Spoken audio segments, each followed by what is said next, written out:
cannot figure out for the life of me until usually many years after the event. I'll give you sort of one example. I used to watch the television show MASH with Alan Alda back in the day. And in one scene, the main character and another one of the doctors were pouring concrete into a gun in an attempt to turn it into something non-lethal. And they were making, quips and puns about what they were doing. And one of them just said, it's comedy of the highest caliber. Now, of the shows that I watched when I was younger, of that television show, I remember that joke out of all of them. I could be hard pressed to think of another particular joke of the hours that I'd watched. And every now and then these things sort of pop up in my head, and I'm like, well, I wonder why, and I wonder why. And every now and then I'll sort of figure it out. So when I was a teenager, I was surrounded by very smart, but very nihilistic and acerbic people. They were hilarious at the same time as they were deconstructionists to a truly atomic level. And that took a long time for me to overcome. And as a budding rationalist and a budding objective moralist and so on, it was very tough to go up against this acidic tsunami of people who wanted to deconstruct everything, to undo everything, and who were cynical and skeptical about absolutely everything, and stripped off the joy, connection, and context of life to a naked, muscular, Darwinian will to power striving scenario. And I mean, funny, very funny. Man, like I could barely keep up with participating in the jokes, because at the time I thought it's, well, maybe it's not that funny, but what they were talking about really wasn't that funny. And what I realized many years later was the reason I remembered that dumb joke or that silly joke from MASH. It's humor of the highest caliber. A caliber, of course, is a measure of the strength of a weapon.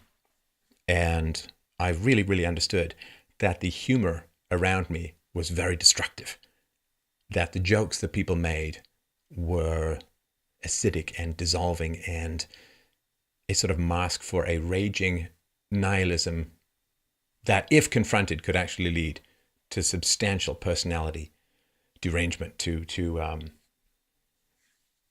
the deconstruction not of the world but of the personality. Like if you set yourself up to deconstruct the world and the world fights back, you end up dissolving yourself, which is why the stakes are so high in politics, and particularly in epistemology, the study of knowledge, and in ethics, foundationally. So these little markers,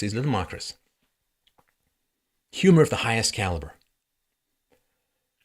And it stuck in my brain because instinctively I understood the nihilism and danger of the funny people who were around me in my teenage years. I really relished and appreciated their intelligence. But by God, it was a sandblast of everything that was glorious and decent in the world. And not a religious soul among them.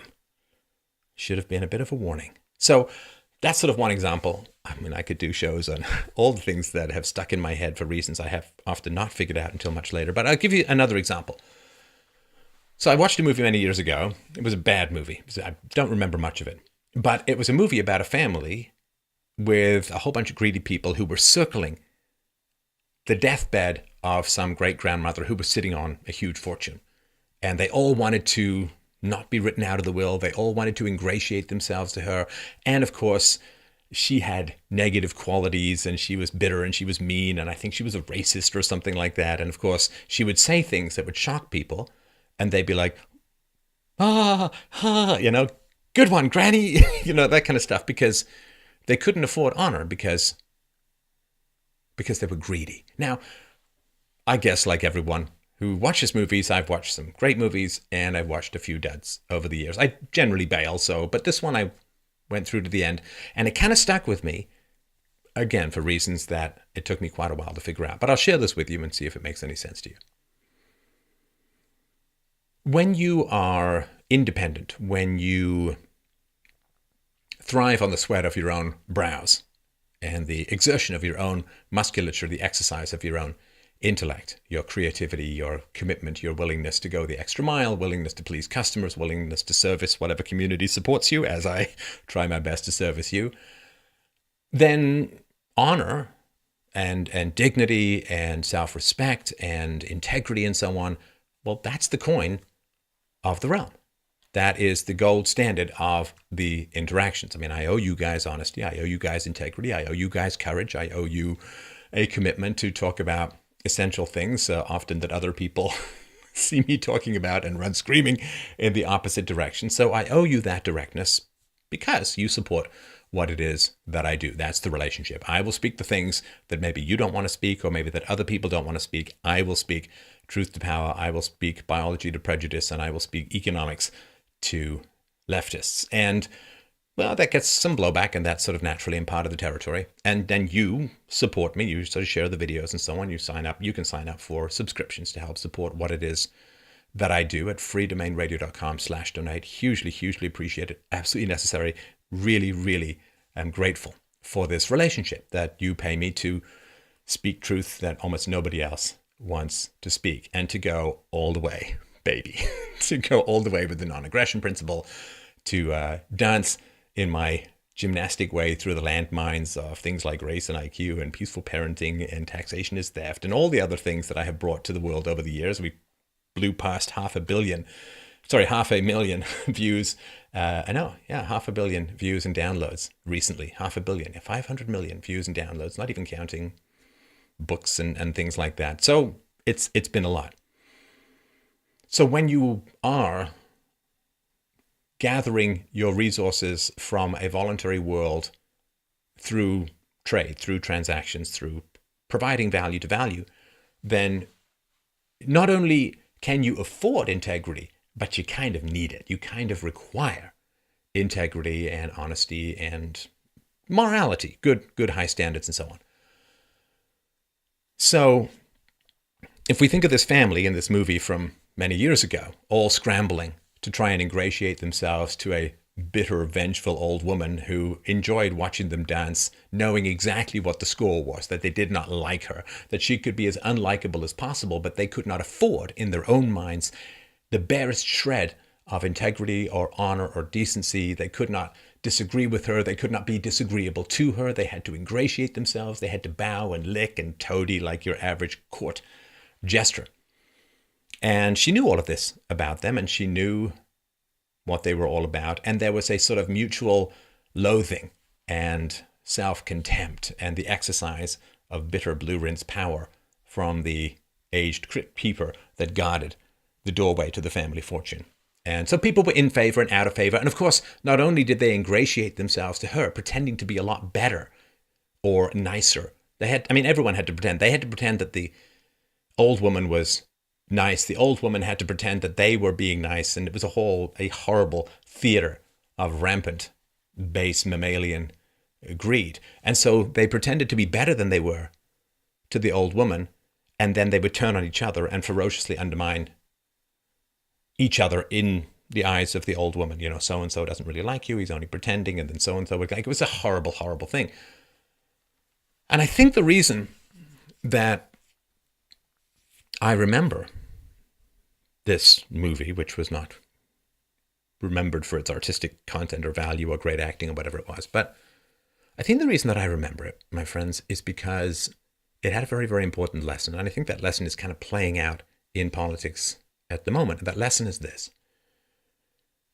Not only can you afford, but you absolutely require honesty and integrity. And even if it's just base honesty, integrity, like I had a job when I was 12, I would go down to a bookstore and I would assemble newspapers together and I would stock the shelves with books and so on.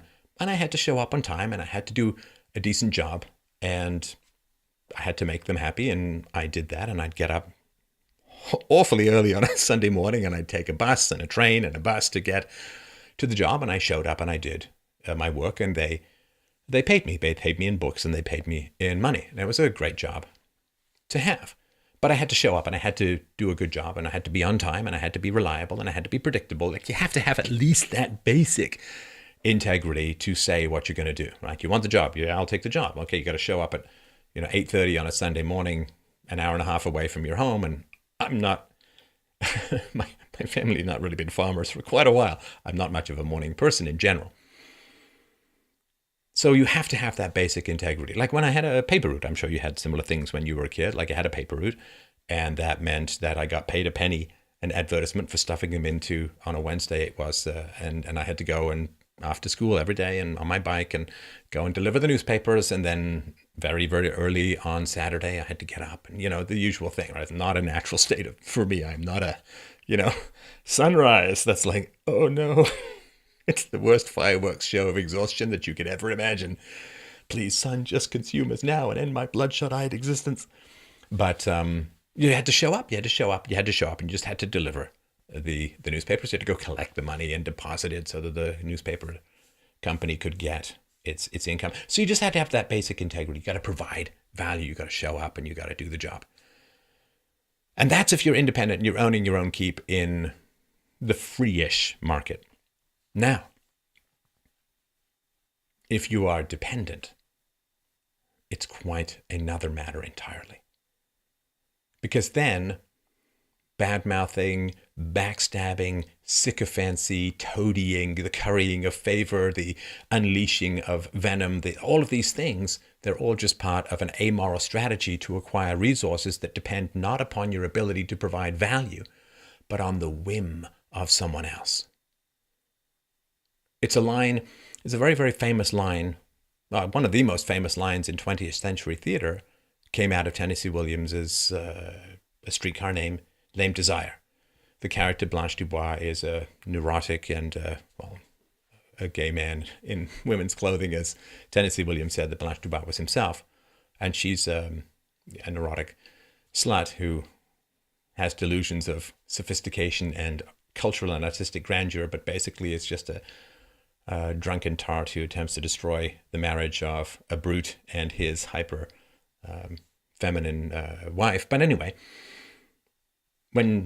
sorry, spoiler, but at the end, when she goes crazy, she's picked up to go to an asylum, and she says to the kind doctor who's saying, don't hold her down, just let her come of her own accord. Give her some dignity, give her some space, help her up, and she'll come with us of her own accord.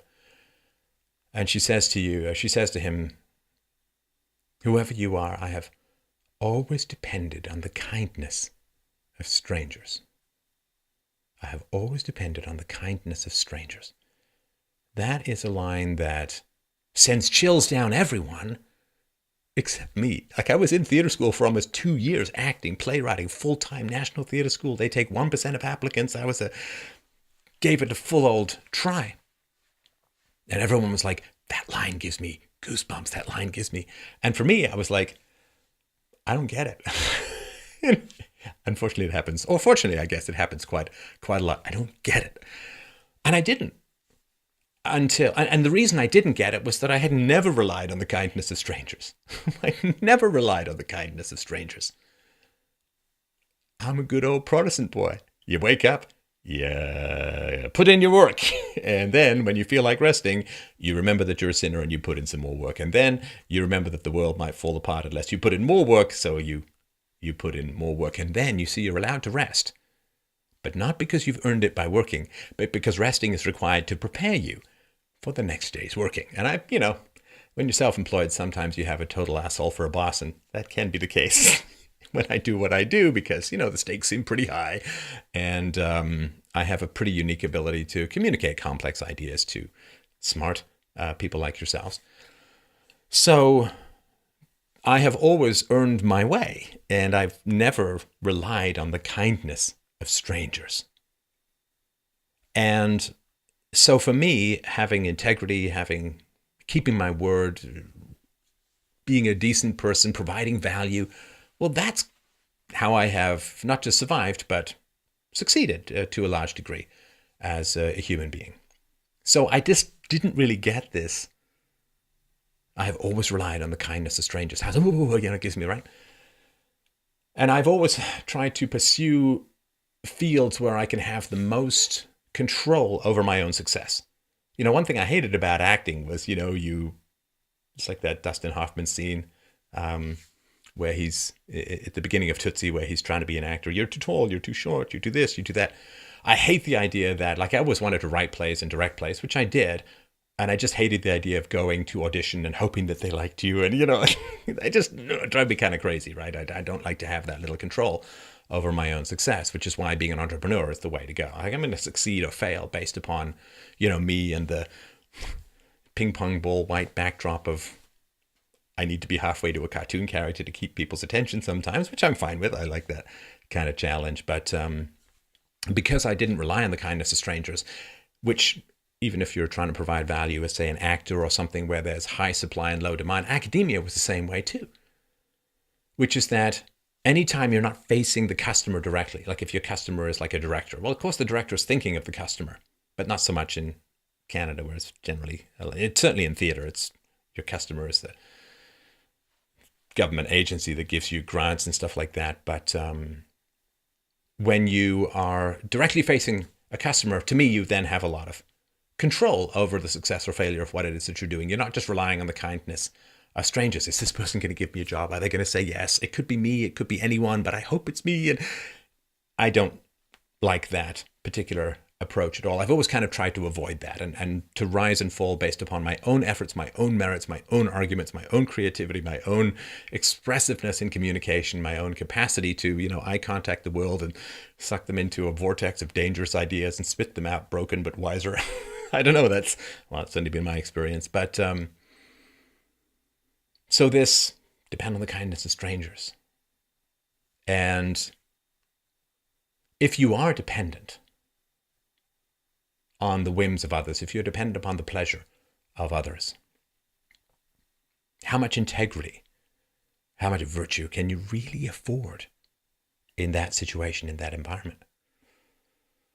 If you are in this movie, right, and people have been in this situation in real life, some matriarch or patriarch is dying, you got to ingratiate yourself, you got to give the praise, like the three daughters of King Lear at the beginning of the play, you're the most wonderful thing ever. Do your little song and dance to get your slice of the kingdom from the decrepit king. Do you have to praise? Do you have to bootlook? Do you rely on the kindness of strangers? Even if they're family. I mean, the strangers thing is a wide and sort of deep ocean to mull over. But if you are dependent, can you really afford honor? Can you really afford integrity? Can you really afford to say no? Can you really afford to push back against people who might disapprove of you? Can you tell the truth to the old woman on her deathbed who holds tens of millions of dollars in her hand and can sprinkle them at whim? Can you say to her, you're a nasty, manipulative, greedy old woman. I really dislike you. I think it's a terrible thing that you're doing, making everybody dance for their money and setting everyone against each other and playing favorites. It's horrible. And are you willing to then, are you willing to walk away from the riches? Or do you chew it down, bite it down and say, well, for the good of my kids and for the good of this, do you shut up and crack your own spine over your knee like a man breaking twigs to start a fire that consumes himself? Would you be willing to stand up and speak the truth? Honor, you see, honor only flourishes, is only necessary, only rewards the practitioner in a state of freedom, in a state of the exchange of value. Now, you could say, and I understand this, there are emotional values as well as mere economic values. So you could say, well, the people in the movie, like the people flattering the old woman to get her money, and she's giving them the money, they're giving her flattery, and her vanity and narcissism and shallowness require that or want that. And so, but it's still whim-based. It's still whim-based. It's not objective value that you're providing. There's flattery and manipulation and so on, right? Like, if you're in a bar and you lie to a woman, you say, I'm an airline pilot. Or I guess not an airline pilot. That's when I was a kid. I invested in X, Y, and Z company early. I'm very wealthy or whatever. Well, if you're lying, then you kind of are exchanging a value, which is you are triggering her desire for hypergamy, like to marry up and to date up and so on. You're lying to her. So you're appealing to her vanity with something that isn't really there. And it's the same thing with the old woman. You're appealing to her vanity, flattering her ego, but nobody believes. It's a ridiculous show. Like all sham. It's all a kabuki theater. Nobody really believes it. And so the reason why I'm talking about all of this is I think it's really quite fascinating to think about this with regards to the difference between the left and the right as a whole, conservatives and liberals, left and right. Because the left very openly say we don't have any standards, we don't have any morals. But we know you do. We know you do, and we'll use those standards and morals against you. I mean, they all love Saul Alinsky, and Hillary Clinton loved Saul Alinsky. And so they're openly stating we don't have any ethics, we don't have any rules, we don't have any morals. Why? Because they're in general representing a population that is dependent upon the kindness of strangers. They're representing a population of people who rely on the government for income, who rely on the government for jobs, who rely on the government for welfare payments or free healthcare or whatever it is, right? They rely upon the taxpayer. They rely upon the generosity, so to speak, of the next generation, whose economic futures have been pillaged to feed the insatiable democratic maw of greed in the here and now. They are dependent upon the kindness of strangers. If you have earned your money, then you have independence from the kindness of strangers. It's not just niceness. Like your boss doesn't pay you because you're nice or because he likes you or whatever. Right? He pays you because you generate more revenue from him than you cost, right? So he pays you $10 an hour because you make more than $10 an hour for him. It's not kindness. It's mutual self-interest, not selfishness. That's exploitation, but it's mutual self-interest. So when I worked as a waiter, I got paid by the restaurant, and hey, just kind of struck me.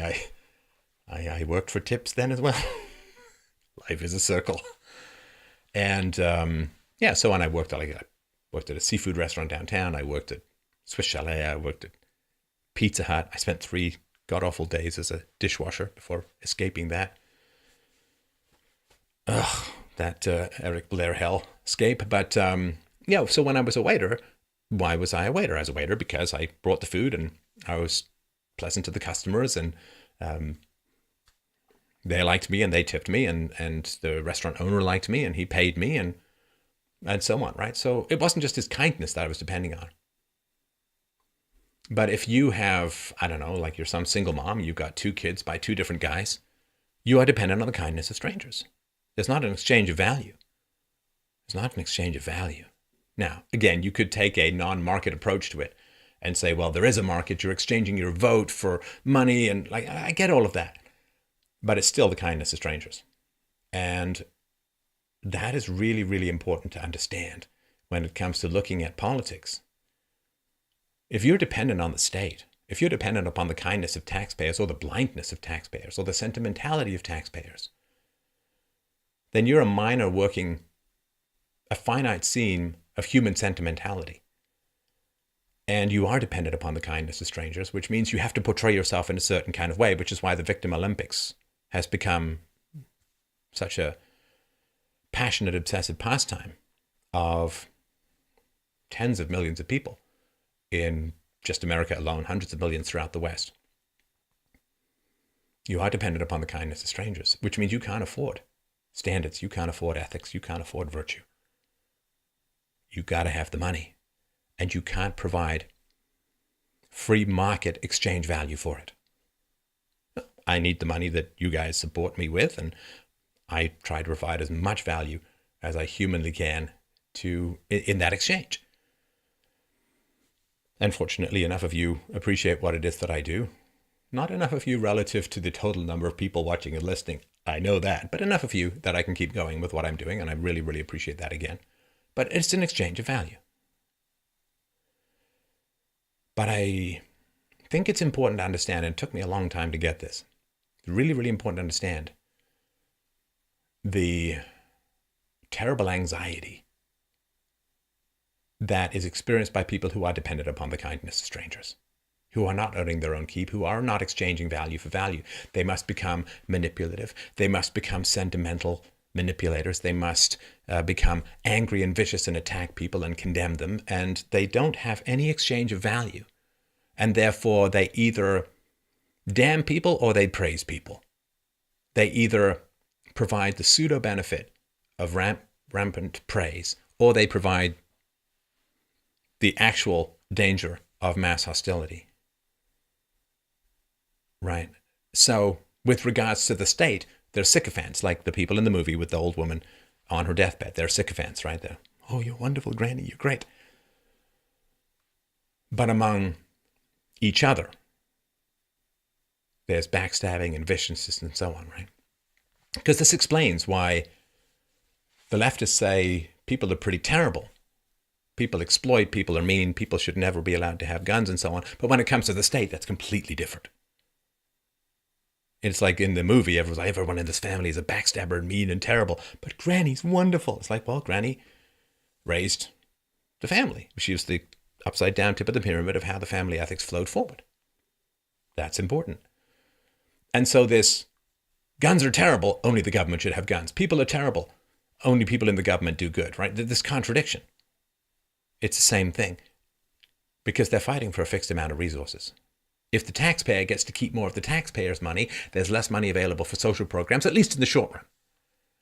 And this panic, this hanging by a thread, this is the Trump derangement syndrome, right? Because people see or imagine that Trump is just some free market guy who wants to get rid of the welfare state and transfer people. I mean, of course he does, like any sane human being wants to transfer people from dependence to independence. But that is a terrifying thing for people, because if you've for a long time not provided value to the world, then the idea that you might actually have to provide value to the world is really, really terrifying, because you just don't have the experience. You don't have the confidence. You don't have the empirical evidence that it's even possible for you to provide value to the world. And so you become a manipulator. You become a flatterer and an abuser in turn. You provide the honey of praise and the acid of rage. And this is, I think, a fundamental difference between the conservatives and the liberals, or the people in the free market and the people dependent upon the state. They're very broad categories. I understand there's lots of overlap and so on, right? But if you have the confidence to know that you can survive and flourish by exchanging value for value, which has resulted from your integrity, your honesty, it's not like perfect virtue. Not perfect virtue. You can show up at some crappy think tank and put in a dishonest day's work, but you're still providing value, at least to that think tank or to the people who fund it or whatever. I'm not saying it's always virtuous or anything like that, but it is a basic level of integrity, of labor, of providing value that is not matched by the people who are dependent upon the state. And so this confusion where the left keeps talking about their virtues but never actually enact them, whereas the right talks about the virtues and is continually shocked and astonished by the left's double standards. You know, if they didn't have hypocrisy, they'd have, their only relationship to standards is hypocrisy. And that's because they know how to simulate virtue in the same way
because actually not kind of do, you do.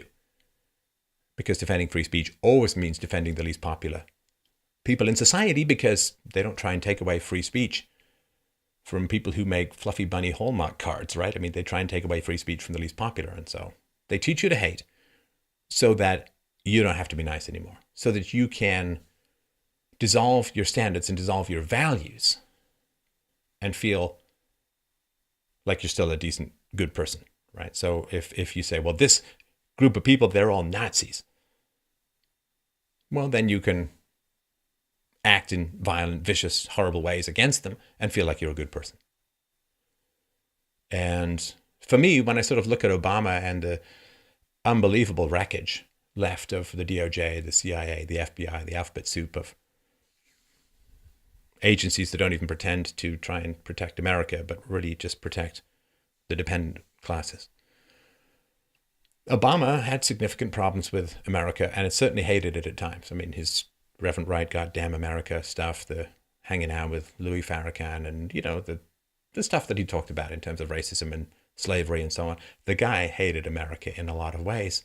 And what that meant was that he could get to that magical place which hatred leads you to, which is the magical place called by any means necessary. By any means necessary. We must shut up those Nazis by any means necessary. We must prevent the Trump presidency by any means necessary. But that's what hatred does. And conservatives don't hate enough yet. I hate to put it that way, but because they're still a lot of times expecting honest dealings from the left. Because the left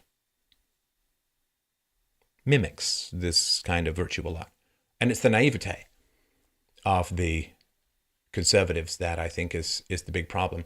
Once they understand how much they're hated, they can understand that the by any means necessary mantra, which is when you dehumanize people, whether it's white males, patriarchs, or whatever, when you dehumanize people to the point where you can openly hate them, then you no longer have any moral responsibility to treat them in any kind of decent way. In fact, it would be considered a weakness and a betrayal of your values to do so.